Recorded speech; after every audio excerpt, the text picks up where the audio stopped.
True crime stories of how they were caught. In October of 2013, Milwaukee woman Kelly Dwyer would go missing. She'd been out late having drinks with a man she was seeing, and when she didn't show up for work, coworkers, friends, and family became concerned. Her phone would go straight to voicemail when people called, she was no longer on social media, and her debit card wasn't being used. She was last seen entering a man named Kris Zocco's high-rise condo at about 2 in the morning, and this was the last footage of her seen alive. Police trace Kelly's final steps as she and Kris arrived back from their night out. Police interviewed Kris, and he said that he was doing lines of coke and drinking with Kelly, and that she had left the next morning. Police got a search warrant because he admitted to using drugs, and they searched his place. Police served a search warrant on his phone and found disturbing pictures of Kelly unconscious on his bed, and also a sex act where she appeared to be in distress and was having trouble breathing. A canine cadaver dog would signal for the smell of death on his bed, in his bathroom, and even in his parking garage near where his car was. Police would search his electronics and found images of younger people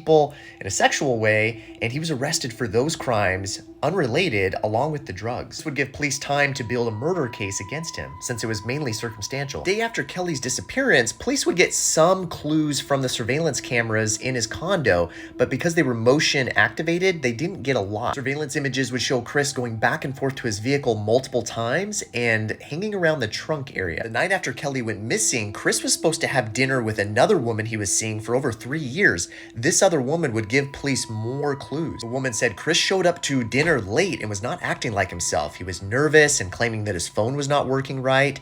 She said that he was restless and sweaty that evening. She also told police that in the apartment, the guest bathroom shower curtain was removed, along with a rug and some towels. The woman also noticed that Kris was missing his large travel golf bag, which is large enough to put a body inside. Police surmised that Kris most likely put Kelly's body in that travel golf bag down to the trunk of his vehicle. Police would also track Kris's activity days after Kelly went missing. When Kris left his parking garage, minutes later, Kelly's phone was shut down. Police believe that Kris most likely threw it in the nearby river or broke it. Oddly, Kris would travel 160 miles just to buy cheese, according to him, and this left a credit card paper trail. Miles away, he would buy a new pair of shoes. Police would search those areas for Kelly's body, but weren't able to find her. A man walking would ultimately find a skull hidden under some trees, and they would identify through dental records that it was Kelly. Police believed Kris was most likely reckless during sex and would suffocate Kelly. He would then wrap her up in a shower curtain,